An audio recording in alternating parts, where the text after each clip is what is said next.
Just had lunch. I'm not afraid I'm going to burp. I know I'm going to burp. So let's just wait for a second and get that out before we actually start doing the news. I should do a burp ASMR. I should just do that. That should just be the thing I do now. Just give up on all the new shit, all the talky shit, no video games. Just sit here and burp. I should do an OnlyFans, a burping-oriented OnlyFans. Burpy Fans, my new website. Update. Last week we talked about the assembly member who was calling for female sanitary products to be made available in City Hall for free. Like toilet paper was her comparison. And I, in Introduce Japan as a company, we supported that position. We think people need stuff. It's City Hall. It's for the people. What the people need should be in there. Women are people.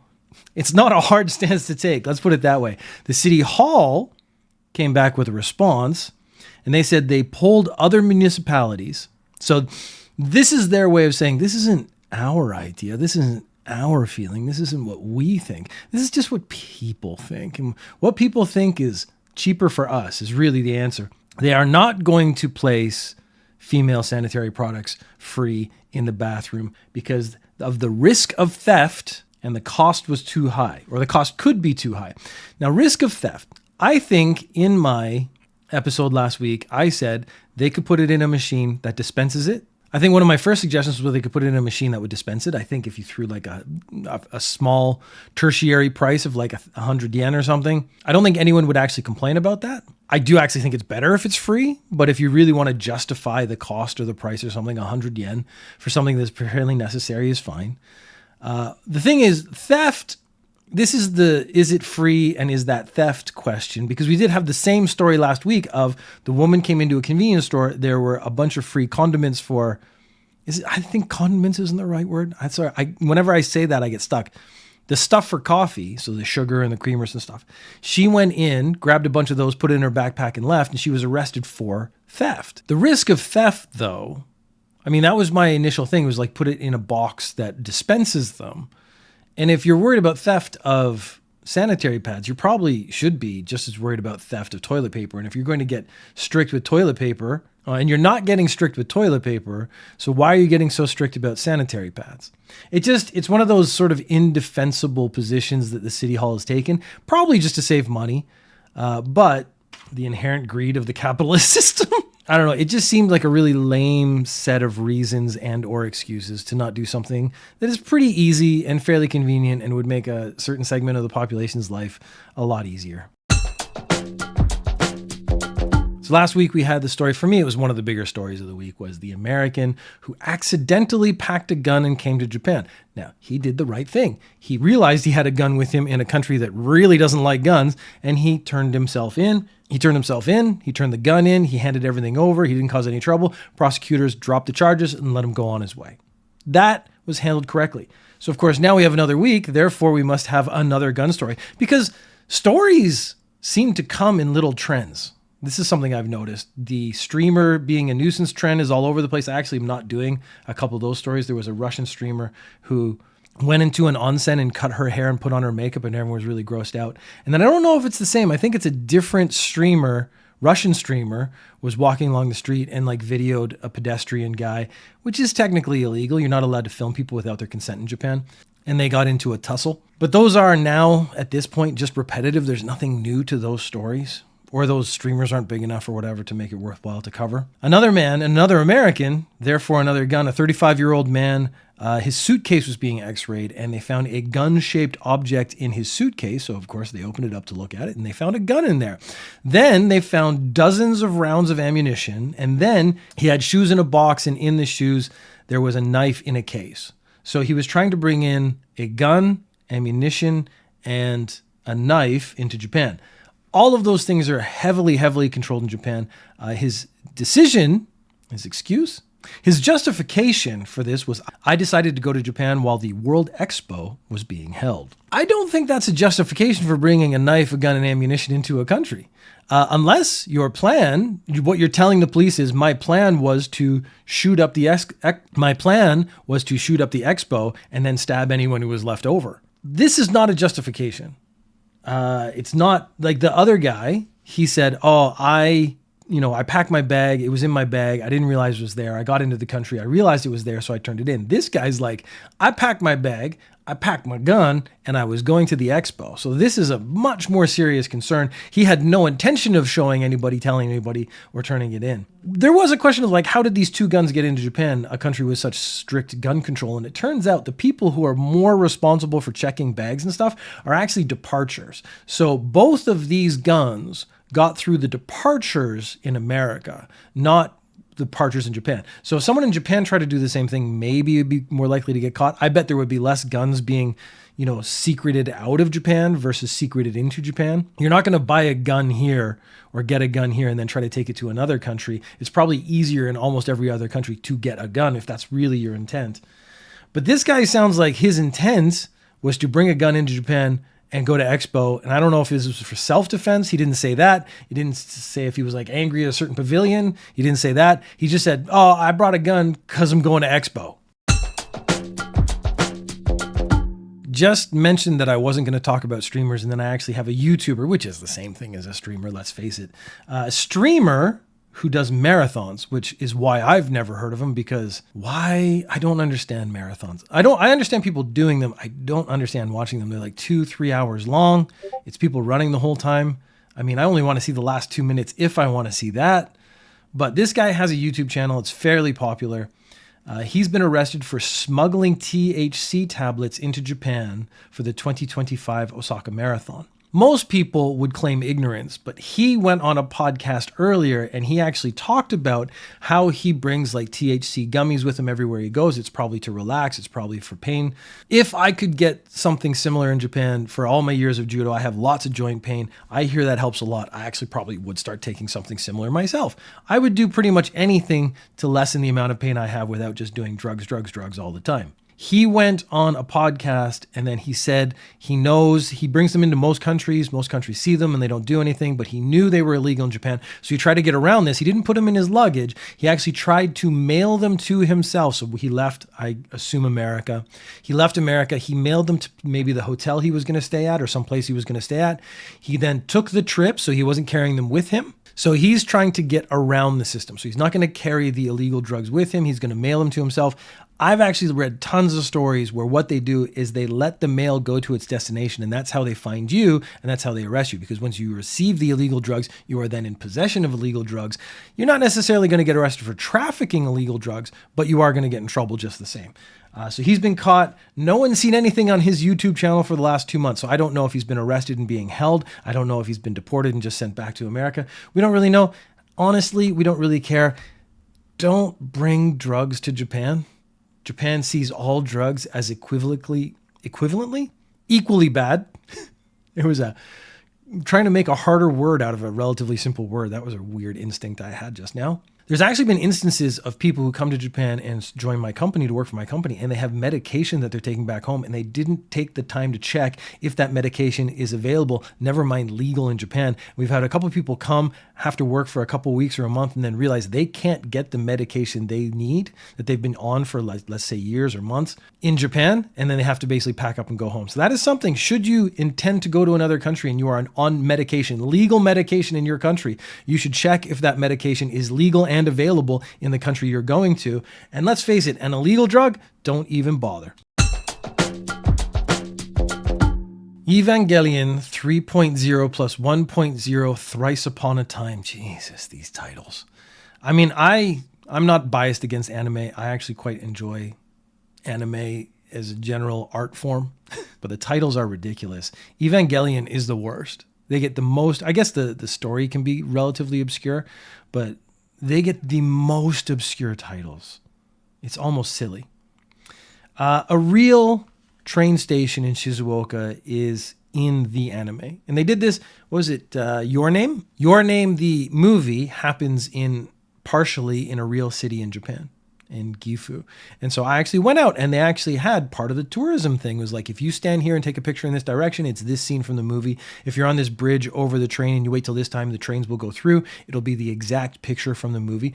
That's actually really cool stuff. And they're like, you can go here and see this. And it's really good for tourism in a small town in Japan. This place in Shizuoka has the same kind of thing. We want to encourage tourism. We want people to come to this place. We don't care if they're anime nerds. Anime nerds have the same money as everyone else in Japan. We'll take your money. So they took one of the big spear spike things that it happens. So what happens in the anime is a big spear spike thing hits that train station. And they made one of those. It's actually quite small. When I heard about it, it sounded like it was really impressive. It's actually quite small. They put one there, and then there's a train that kind of rotates in the background, and you can take a picture with both the train and the spear to show that you're in the right place. The problem has arisen. You're only supposed to approach this thing on a guided tour because this is still an active train station. So they don't want to risk injuries. They don't want someone, inhibiting the trains or the other passengers or other stuff. So they want to do this in an organized way. Tourists, I would actually put money on they don't want to pay the tour fee, so they just want to like roll in whenever they can. People have been trespassing to take photos. Originally, I thought it was going to be like they're sneaking in at night or something. No, it's just like people in a station, they see this like big anime spear and they're like, I'm going to go over there and take a picture with the big anime spear, which actually makes perfect sense. So they want to put up more signs and more stuff because they're just about to do another Evangelion campaign, I think in the next 5 or 6 days, and they're expecting tourism to increase. And that also could lead to interruptions in the train line, which is the last thing they want to have happen. This story popped up like 4 or 5 times in my timeline of news stories, and I was a bit like, I don't really want to do this story. Japan, there's an online poll, and 60% of Japanese respondents said they were very or rather happy, which puts them 27th out of the 30 countries, according to this online survey. The happiest countries in the world, or the people with the countries with the happiest citizens, Mexico is number 3 at 82%, the Netherlands is number 2 at 86%, and India is number 1 at 88%. The least happy countries are South Korea at 50%, Turkey at 49%, and Hungary at 45%. So Japan's in the bottom tier of these countries that say they're unhappy. And I actually had a moment where I was like, well, you are just asking people in an online survey. So maybe people who are perpetually online doing surveys are not very happy people. Because if you ask me, I'm a relatively happy person, although I did just talk about burnout at the beginning of the episode. If you ask me, I would say overall, I'm quite happy.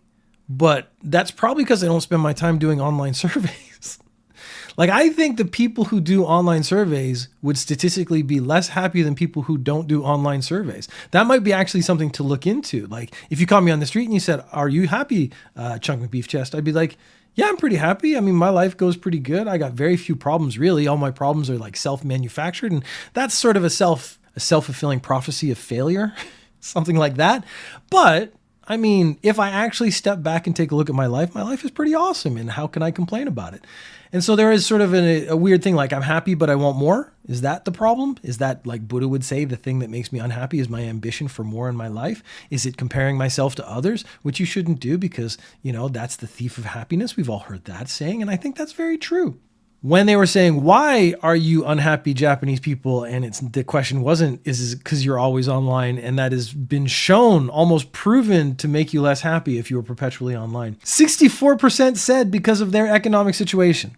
Now, I can kind of understand this. Japan is a very monetary driven society. It's status driven. People always want more money. I think that's true of a lot of capitalist societies. 64% of the unhappy people in Japan on this online survey, which is, again, they didn't say how many people. So how many people are actually being surveyed is a problem.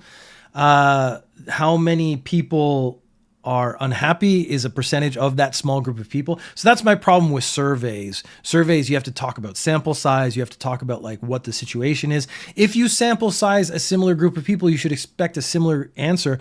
I think if you're perpetually online, you're going to get more people who are generally unhappy. 64% because of economics. And I think that's true. Japan's been relatively stagnant for a very long time.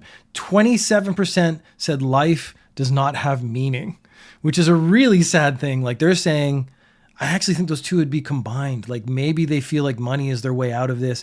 Maybe they feel like life doesn't have meaning if they're not making more money and stuff like that. But the reason so many of these online people who did this survey were unhappy were because they don't feel like their life has meaning. I think that's terrible. But if you want to talk about the top end, 13% of people said the quality of life was good. And I'm like, yeah, I bet that's again, of the people on the internet, an online survey is going to reveal a certain segment of people. That's going to lead to a certain type of answer. I think that's a big skew as to actual answer you're supposed to be getting. Okay, there's a town called Morioka, and the head of the Chamber of Commerce was making a speech, and he's like, we have a geisha tradition in Morioka, and we want to keep that going. And everyone's like, yeah. So at their peak, they had 100 geisha who were working. They were kind of doing shows and entertaining, and they would work in hotels and stuff. This was a big draw. Right now, they're down to like 2. So they only have 2 geisha left in the city. And they're like, we want these geisha to train new people to become geisha, to take their place, so we can rebuild the tradition. This sounds like a really good idea. So what went wrong? Well, let's put it out there. This was a dude saying it. And the problem is the dude was being a little too honest. So they said they wanted applicants between the ages of 18 to 25. And then someone in the audience, probably a reporter, went, why do you want applicants only within the range of 18 to 25? And he said, geisha bring out men. Obviously, men like young women. There's a weird honesty there because he's saying, look, this is something that appeals to dudes, and dudes like young women. So we should do our best to appeal to those men because that's where we're going to get our money. And that's advertising. Like, advertising doesn't put on average or ugly looking people for a reason. They put on attractive people. They might be young or older, but they have chosen specifically attractive people. Someone, of course, had to pull it back because there's a certain backlash that comes with geisha bring out men, obviously men like younger women. A committee supervisor tried to pull it back by saying, not necessarily apologizing, that it is a physically demanding job and therefore younger people would be able to handle it better. 43-year-old man. So you can see we're at the tail end of the episode because we had a man, he's being gross in his own way, but I think he was just thinking commercially. Then we have this guy, a post office employee. So he hasn't hit our 50-year-old threshold that I've been putting on for the really creepy behavior in Japan.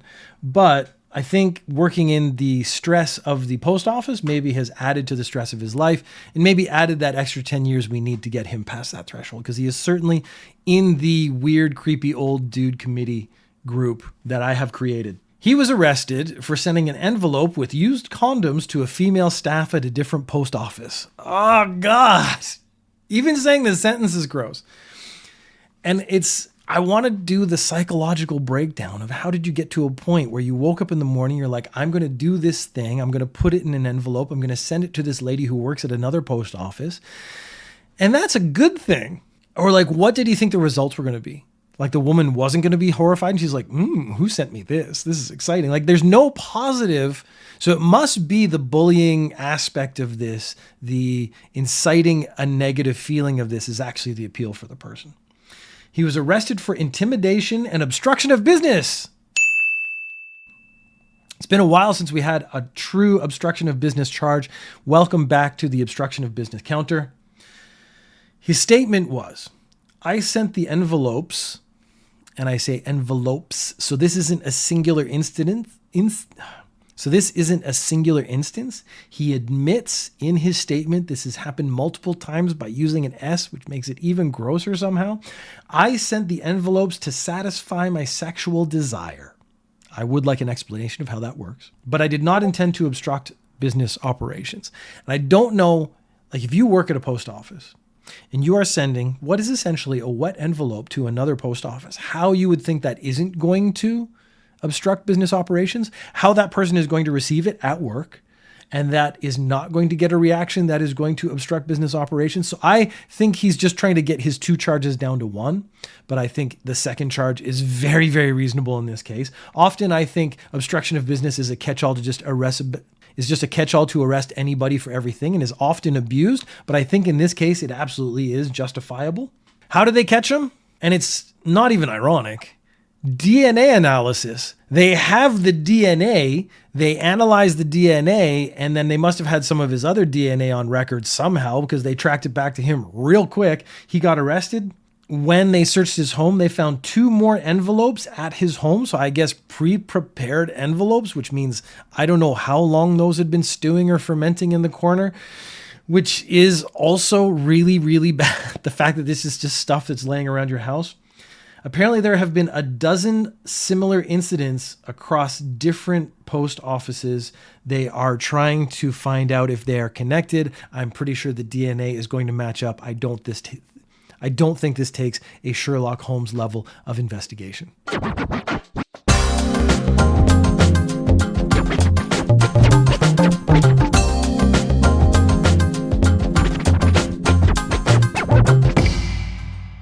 think I need a break. I realized I was reading all the symptoms of burnout, and I actually have all of them, which is a bad thing. Burnout is bad.